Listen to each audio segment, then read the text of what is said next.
I'm gonna pay 7 coins and assassinate your other influence. I blocked this. Whoa, Coup.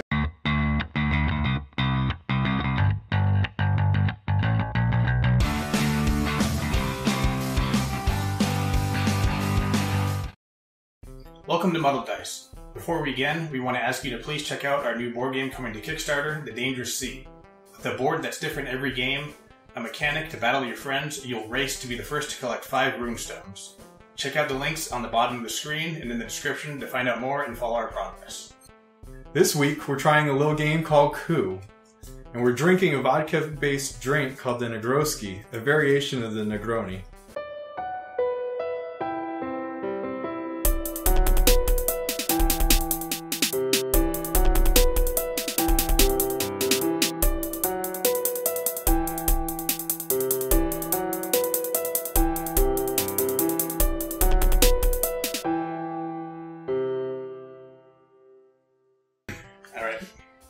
Alright, so the Negroski. Let's see.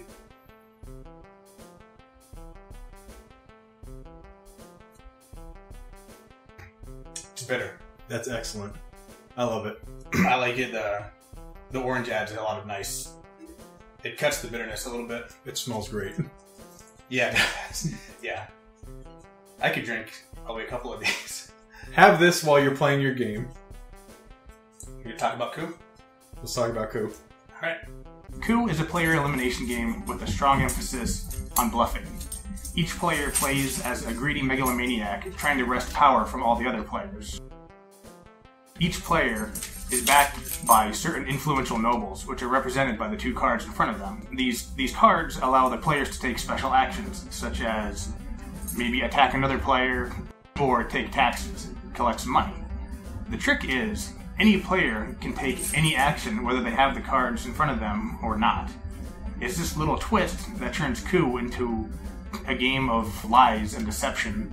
Alright, so when we played last week, there was 3 of us, me, you, and Tom, and we played 3 rounds, I think, right? 3 or 4 rounds? We played 3 rounds. Yeah. What'd you think? I thought that it was a lot of fun, and it's one of those games where it's better to not know the rules.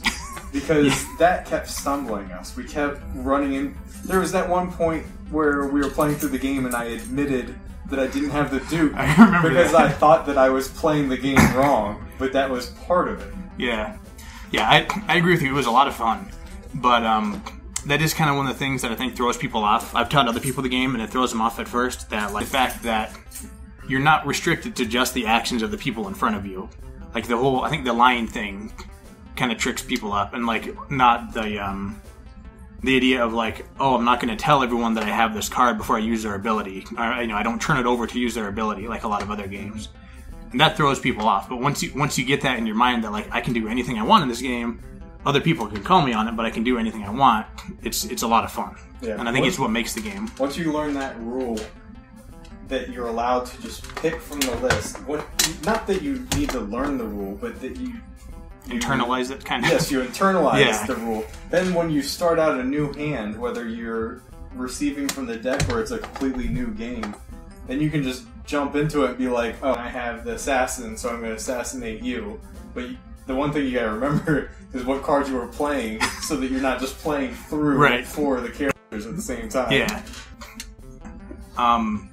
And maybe you could do that, but someone's eventually going to call you on it. Yeah. Yeah, I mean, if you, like, play with the Duke one turn, and then the Assassin, and then, like, the Contessa, and then the Merchant, and then back to, like, you don't have 4 cards in front of you, so one of those was a lie. But, kind of not remembering your cards, though, I found was, is kind of an interesting, like, bluffing thing. You can kind of, like, you can pretend to look at your card and be like, oh, yeah, I have that one. And, like, really, like, you knew what you had, and then just kind of BS, like, oh yeah, I knew I had the Duke, but you don't actually have the Duke. Yep. It can lend validity to your lie. Yeah. It was nice how the games were nice and short too. I definitely like that. Yeah, it took us I think it took us like 8 minutes. Yeah. Once we learned it took us probably like 8 minutes a game. The other great thing about it being quick is I like that if you're knocked out of the game early, you're not sitting around for like an hour, waiting for the next game to start. It's not Monopoly. Right, yes. Yeah, like, there was, I think, once or twice when, like, I was knocked out real early, and it's like, all right, I'll just wait 6 minutes, 7 minutes, and then we're going to start a new game, you know. What were you going to say? You were saying something about that? Oh, I was just saying something about the game's light. It's a nice size. You can bring it with you. Oh, yeah. Like, the airport game concept. Like you can put it in your luggage. It doesn't have a lot of pieces to get lost. And you can just kind of like play it while you're waiting for your plane or, waiting on a bus, I guess, or anywhere. That'd be a great way like a lunchtime game at work or something, play a few rounds of Coup. Yeah. You're the artist. You want to talk about the artwork? Oh, how could I forget that? That was the best part of the game for me. I mean,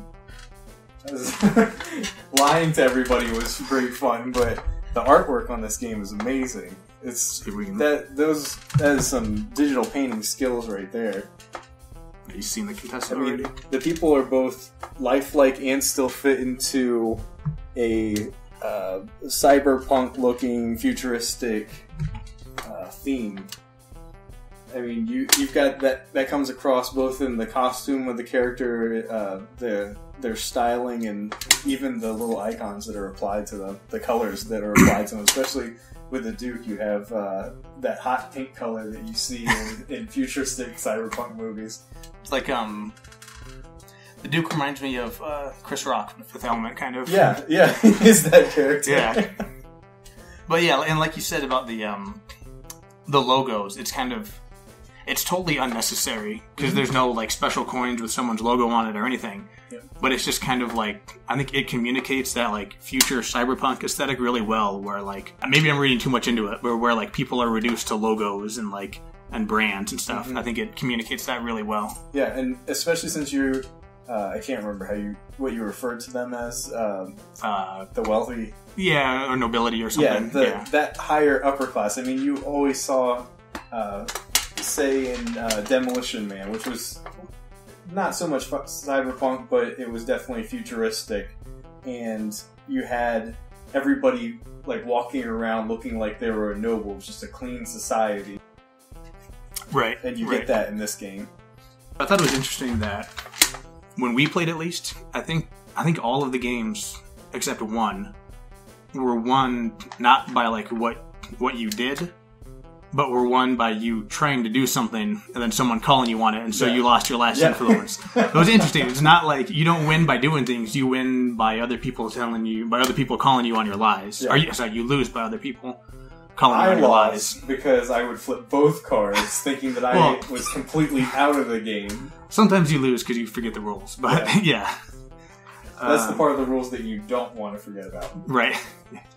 If you're looking for a short, light game that's easy, I mean, it is easy to learn. Once you get past the hurdle of, like, I'm just going to lie about everything, it's easy to learn. Fairly light. I mean, there's definitely room for strategy, which strategy might come more from knowing who you're playing with rather than, like, from the game itself.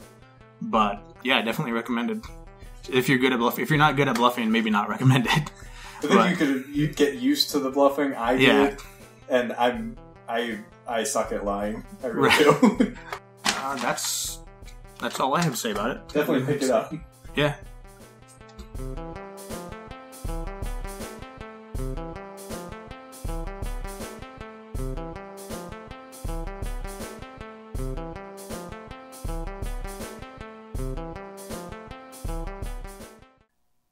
Before we go, if you're an amateur game designer and you've got a prototype or a board game you'd like us to review, contact us at the information in the description. We'd love to talk to you.